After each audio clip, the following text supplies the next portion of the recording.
Hello everyone, I am C Ruchi Goyal और आज मैं आपके सामने समराइज करूंगी जीएसटी की वो सारी नोटिफिकेशंस और सर्कुलर जो कि लास्ट 2-3 मंथ्स में आए हैं और जो बहुत ही इंपॉर्टेंट है हर एसएससी के लिए।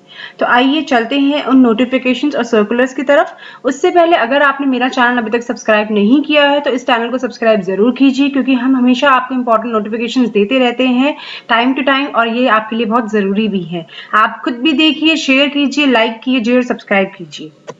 तो आइए चलते हैं नोटिफिकेशंस की ओर। पहला नोटिफिकेशन जो आया था वो था 38/2020। ये नोटिफिकेशन आया था कंपनी एसएससी के लिए। कंपनी एसएससी को ये बेनिफिट दिया गया कि वो अपनी 3B जीएसटीआर 3B ईवीसी के थ्रू भी भर सकती हैं between 21 April to 30 June.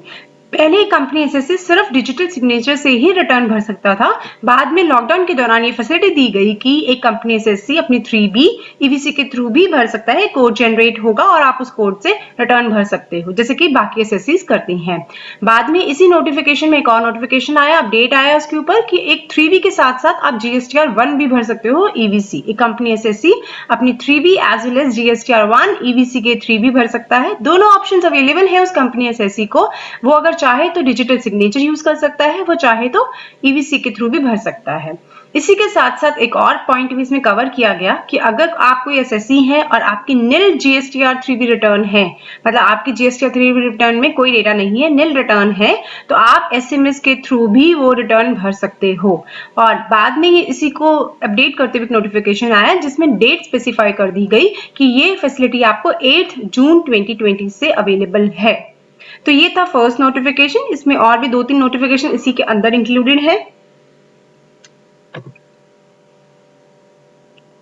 Next notification जो आया वो आया इंटरिम रेजोल्यूशन प्रोफेशनल्स के लिए, जो कि किसी कॉर्पोरेट डेटा के साथ अलाइन हुए हैं कि उन्हें अपना एक सेपरेट जीएसटीआर रजिस्ट्रेशन लेना पड़ेगा हर उस स्टेट और यूनियन टेरिटरी में जहां पे उनका कॉर्पोरेट डेटा रजिस्टर्ड होगा। और इस रजिस्ट्रेशन को लेने की टाइम लिमिट जो दी गई वो दी गई या तो 30 डेज फ्रॉम अपॉइंटमेंट और 30 जून, विच एवर इज लेटर। मतलब मैक्सिमम कम से कम आपको 30 जून तो मिलेगी ही मिलेगी। नेक्स्ट नोटिफिकेशन आया ई वे बिल्स की वैलिडिटी को एक्सटेंड करते हुए। जो ई वे बिल्स 24 मार्च या उससे पहले बने थे और वो एक्सपायर हो रहे थे 20 मार्च और 15 अप्रैल के बीच में, उनकी वैलिडिटी एक्सटेंड करके 31 मई कर दी गई थी। बाद में इसी नोटिफिकेशन के ऊपर एक और नोटिफिकेशन आया जिसमें इनकी वैलिडिटी फर्दर एक्सटेंड करके 30 जून कर दी गई थी। मतलब जो ई वे बिल्स 24 मार्च या उससे पहले बने हुए थे और वो एक्सपायर हो रहे थे 20 मार्च के बाद, तो उन सब की वैलिडिटी एक्सटेंड करके 30 जून कर दी गई है। नेक्स्ट नोटिफिकेशन आया है जीएसटीआर एनुअल रिटर्न्स के लिए, जीएसटीआर 9 और 9C के लिए, जीएसटीआर ऑडिट के लिए। मतलब अगर आपकी कोई भी फाइनेंशियल ईयर 18-19 की जीएसटीआर 9 या जीएसटीआर 9C ड्यू है तो आप वो 30 सितंबर 2020 तक भर सकते हैं। मतलब जीएसटीआर और ऑडिट रिपोर्ट दोनों की वैलिडिटी एक्सटेंड होके 30 सितंबर हो गई है। इसके बाद जो चेंजेस आए वो आए 40th जीएसटी काउंसिल मीटिंग से। उस मीटिंग के दौरान कुछ एक्शंस लिए गए और उस एक्शंस में हम बात करेंगे अभी। फर्स्ट था पास्ट रिटर्न्स के लिए, जो रिटर्न्स थी जुलाई 2017 से लेके जुलाई 2020 तक। जो पुराने रिटर्न्स थी वो आप भर सकते हैं। निल लायबिलिटी है अगर आपकी तो बिना किसी लेट फी के, और अगर आपकी कोई भी लायबिलिटी बनती है तो आपकी एक रिटर्न पे मैक्सिमम 500 की लायबिलिटी लगेगी लेट फीस की। इसके साथ साथ आप इन रिटर्न्स को 1 जुलाई से लेके 30 सितंबर तक अपलोड कर सकते हैं। अगर आप इसके बारे में और डिटेल जानना चाहते हैं तो आप हमारी पुरानी वीडियो को देखिए, हमने इसके बारे में डिटेल डिस्कशन किया था 40th जीएसटी काउंसिल मीटिंग के बारे में। आप ऊपर दिए गए आई आइकन पर जरूर क्लिक कीजिएगा, उसमें आपको इस मीटिंग के अपडेट मिलेंगे। नेक्स्ट अपडेट जो आया था वो रिटर्न्स थी फरवरी से लेके अप्रैल 2020 तक के लिए। ये स्पेसिफिकली जो डिस्कशन हुआ था वो हुआ था स्मॉल टैक्स पेयर्स के लिए जिनकी टर्नओवर अप टू 5 करोड़ होती है। उन टैक्स पेयर्स के लिए अगर वो अपने रिटर्न को 6 जुलाई के बाद भरते हैं, पहले ये डेट एक्सटेंड हो गई थी इनिशियली लॉकडाउन के दौरान, फिर भी अगर आप ये रिटर्न उस ड्यू डेट तक नहीं भरते हो और 6 जुलाई के बाद भरते हो और 30 सितंबर से पहले पहले भर देते हो तो आपको जो इंटरेस्ट लगेगा वो 18% की बजाय 9% लगेगा। इसके अलावा एक और बेनिफिट दिया गया मई टू जुलाई 2020 के रिटर्न्स के लिए। इस डेट के रिटर्न्स जो हैं वो आप 30 सितंबर तक भर सकते हो। और ये बेनिफिट भी स्मॉल टैक्स पेयर्स को दिया गया जिनकी टर्नओवर अप टू 5 करोड़ है। अगर आप अपनी रिटर्न मई से लेकर जुलाई 2020 की रिटर्न 30 सितंबर तक भर सकते हो तो आपको कोई लेट फी या इंटरेस्ट नहीं लगेगा।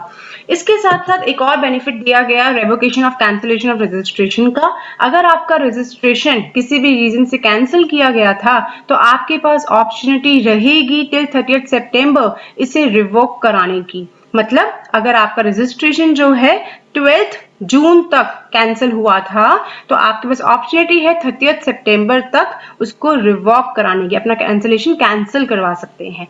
इसके अलावा और भी बहुत सर्कुलर्स आए हैं इन लास्ट 2 मंथ्स में, आइए हम उनकी बात करते हैं। अब फर्स्ट जो सर्कुलर आया था वो डायरेक्टिव रेम्यूनरेशन के लिए आया था। जैसे कि आप जानते हैं कि बहुत सारे डिस्कशंस ऑलरेडी थे, बहुत सारे केस लॉज चल रहे थे डायरेक्टिव रेम्यूनरेशन पे कि इसका ट्रीटमेंट कैसे हो। तो ये डिसीजन लिया गया कि अगर आप डायरेक्टिव रेम्यूनरेशन को सैलरी की तरह ट्रीट करते हो और आप उस पर टीडीएस अंडर सेक्शन 192 काटते हो तो वो जीएसटी के अंडर नहीं आएगा, because that is not a supply. तो वो सप्लाई नहीं है तो उसमें जीएसटी की कोई इंप्लीकेशन नहीं होगी। बट अगर एट द सेम टाइम आप डायरेक्टर को एम्प्लॉय नहीं मानते हो और उसकी जो रेम्यूनरेशन है उसको फीस वो प्रोफेशनल या टेक्निकल सर्विसेज कंसिडर करते हो और उसका टीडीएस भी अंडर सेक्शन 194 जे काटते हो तो वो जीएसटी की लायबिलिटी में आएगा, मतलब वो सप्लाई माना जाएगा, उस पर जीएसटी लगेगा और कंपनी की लायबिलिटी होगी उस जीएसटी लायबिलिटी को डिस्चार्ज करने के ऑन आरसीएम बेसिस।